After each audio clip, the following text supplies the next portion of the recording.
Assalamualaikum warahmatullahi wabarakatuh. Kami peserta Latsar CPNS golongan 3 angkatan 17 pada kesempatan ini akan menyampaikan tokoh-tokoh panutan ASN berakhlak.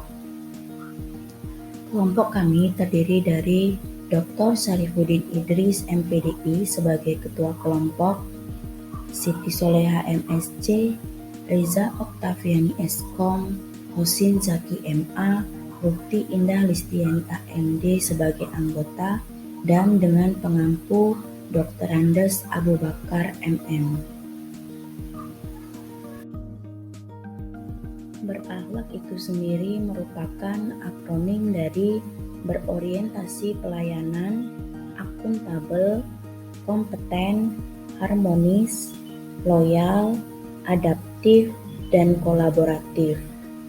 Kami telah memilih beberapa tokoh yang telah atau kita anggap sudah mengaplikasikan nilai-nilai ASN berakhlak ini.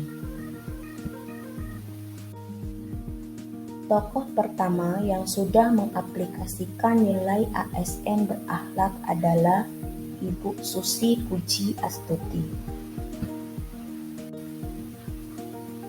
Susi Puji Astuti merupakan Menteri Kelautan dan Perikanan ke-6 Republik Indonesia.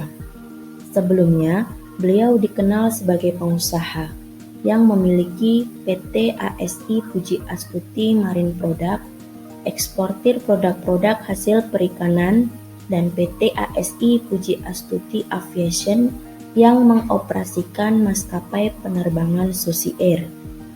Susi Puji Astuti lahir pada 15 Januari 1965 di Pangandaran, Jawa Barat. Susi Puji Astuti merupakan salah satu tokoh panutan yang menerapkan nilai-nilai ASN berakhlak, yaitu berorientasi pelayanan.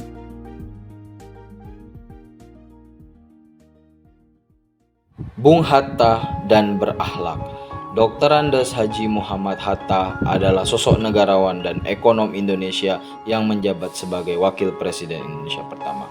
Beliau bersama dengan Insinyur Haji Soekarno memproklamirkan kemerdekaan Indonesia pada tahun 17 Agustus 1945. Sosok Bung Hatta adalah sosok yang memiliki nilai akuntabel, di mana dalam sebuah cerita beliau pernah menegur sekretarisnya untuk tidak menggunakan barang milik negara untuk kepentingan pribadi. Selain itu, beliau juga memiliki nilai kompeten, di mana beliau dikenal sebagai tokoh progresif dan revolusioner saat menjadi pelajar. Kemudian, beliau pernah ditahan oleh pemerintah Belanda dan disidang di pengadilan di Den Haag. Akan tetapi, beliau menolak untuk didampingi seorang pengacara sehingga dia melakukan pembelaan sendiri. Beliau menyusun pledoi dan pembelaannya dengan kecerdasan dan kapasitas dan kompetensi yang dia miliki. Akhirnya, dengan pledoi dan pembelaan yang dia susun, itu mengguncang pengadilan dan membebaskan dia dari segala tuduhan yang disangkakan kepadanya. Hal ini melambangkan teladan dari Bung Hatta yang selalu siap dengan kapasitas dan kompetensinya untuk menghadapi berbagai tantangan. Saya Syarifuddin Idris. Pada kesempatan ini akan menyampaikan secara singkat profil seorang tokoh panutan yang ketokohannya tidak hanya diapresiasi di Indonesia tetapi juga di mancanegara. Beliau adalah Kiai Haji Abdurrahman Wahid atau populer dipanggil Gus Dur. Kiai Haji Abdurrahman Wahid adalah seorang santri, pendidik, intelektual, kiai, organisatoris sekaligus negarawan. Karir dia semua lini yang ia tempati mengabdi untuk agama dan bangsa mendapat rekognisi atau pengakuan dari semua pihak. Pemikiran-pemikiran yang melampaui umurnya menurut beberapa intelektual ia abadikan dalam banyak tulisan, baik artikel, buku maupun ceramah-ceramah di berbagai forum nasional maupun internasional. Seorang Gus Dur sudah sangat mumpuni dan populer, tidak serta-merta membuat ia jumawa. Ia yang berlatar belakang santri tetap loyal kepada para ulama atau kiai. Keloyalan itu ia tunjukkan ketika akan melakukan sebuah kebijakan yang berdampak kepada masyarakat luas dengan meminta izin dan pertimbangan dari para kiai dan para ulama. Seorang Gus Dur juga dikenal humor dan suka bercanda. Ia disenangi kolega baik dalam kolega kerja formal maupun informal. Di lingkungan kerja formal, Gus Dur selalu memberikan keleluasaan dalam bekerja. Tidak sedikit orang bisa mengakses lingkungan kerja formal Gus Dur. Itu ia lakukan karena ia menganggap bahwa setiap orang punya pengetahuan yang bisa mensukseskan mendukung pekerjaannya. Bahkan aktivisme seorang Gus Dur adalah menghilangkan jarak antara minoritas dan mayoritas. Itulah yang membuat orang selalu akrab dengan ungkapan gitu aja kok repot. Terima kasih. Profesor Dr. Insinyur Haji Baharudin Yusuf Habibie, nama lengkapnya. Julukannya adalah Bapak Dirgantara Indonesia. Bapak yang akrab dipanggil sebagai Eyang Habibie ini adalah Presiden Indonesia ketiga, Wakil Presiden Indonesia ketujuh, mantan Menteri Negara Ristek Indonesia, dan Kepala Badan Pengusaha Batam ketiga. Bapak B.J. Habibie adalah pribadi yang sangat luar biasa dan sangat dihormati oleh seluruh rakyat Indonesia. Prestasinya pun selalu bertambah setiap saat. Menjadi orang besar dan hebat bukanlah tujuan hidupnya, tetapi menjadi orang berilmulah cita-citanya. Hobinya adalah membaca. Membaca buku setiap hari selama 7,5 jam bukan hal yang aneh bagi beliau. Nilai adaptif dari B.J. Habibie. B.J. Habibie yang merupakan seorang peneliti pada awal karirnya, tidak pernah dan tidak mau berhenti mengembangkan diri. Teori dan penelitiannya terus memiliki kemajuan seiring berkembangnya zaman.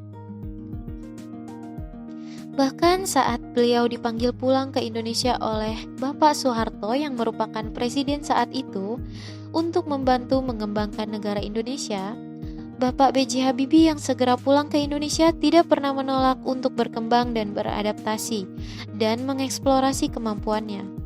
Bahkan dalam hal-hal yang sangat baru bagi beliau seperti politik dan pemerintahan, dengan menjabat sebagai Presiden Indonesia ketiga, Wakil Presiden Indonesia ketujuh, serta Menteri Negara Ristek Indonesia, Bapak B.J. Habibie telah membuktikan bahwa nilai adaptif adalah nilai yang sangat luar biasa. Profil singkat Deddy Mulyadi. Deddy Mulyadi lahir di Kampung Sukadaya, Subang pada tanggal 11 April 1971 dari pasangan Sahlin Ahmad Suryana dan Karsiti, seorang lulusan dari Sekolah Tinggi Hukum Purnawarman Purwakarta dengan meraih gelar sarjana hukum. Karir politik Deddy Mulyadi yaitu saat ini menjabat sebagai DPR RI sejak tahun 2019. Penghargaan yang pernah diraih oleh Deddy Mulyadi antara lain tokoh inspirasi Jawa dari Dewan Mahasiswa UIN Sunan Gunung Jati, Bandung, dan Satya Lencana Kebudayaan dari Presiden Joko Widodo pada tahun 2021. Kang Deddy Mulyadi banyak melakukan kegiatan kolaborasi dengan daerah-daerah lain untuk pembangunan daerah yang lebih baik. Salah satu nilai kolaboratif yang ditunjukkan Kang Deddy adalah dengan meluncurkan program Jampis. Program ini berkolaborasi dengan 11 rumah sakit besar yang ada di Purwakarta dan beberapa kabupaten kota lainnya. Rumah sakit tersebut ditunjuk sebagai pelayan untuk memberikan pengobatan gratis bagi warga Purwakarta yang sakit. Hal yang bisa dipelajari dari nilai kolaboratif yang Kang Deddy lakukan adalah kita harus aktif mencari solusi untuk masyarakat melalui kerjasama dengan pihak yang kompeten. Kolaboratif memungkinkan hasil yang lebih maksimal karena lebih banyak melibatkan profesional dengan keterampilan dan pengetahuan yang beragam. Hal ini membuat kita dapat melihat dari berbagai perspektif. Ketika kita dapat berkolaborasi dan memanfaatkan keahlian banyak orang, tentu akan membantu menyelesaikan masalah lebih cepat dan mendorong hasil yang lebih baik dalam jangka panjang. Nah, itu dia tuh core value dari nilai-nilai berakhlak sebagai ASN yang ada pada tokoh panutanku dan teman-temanku. Siapa tokoh panutanmu? Yuk bersama-sama menerapkan nilai-nilai berakhlak sebagai ASN. Terima kasih, sampai jumpa lagi. Wassalamualaikum warahmatullahi wabarakatuh.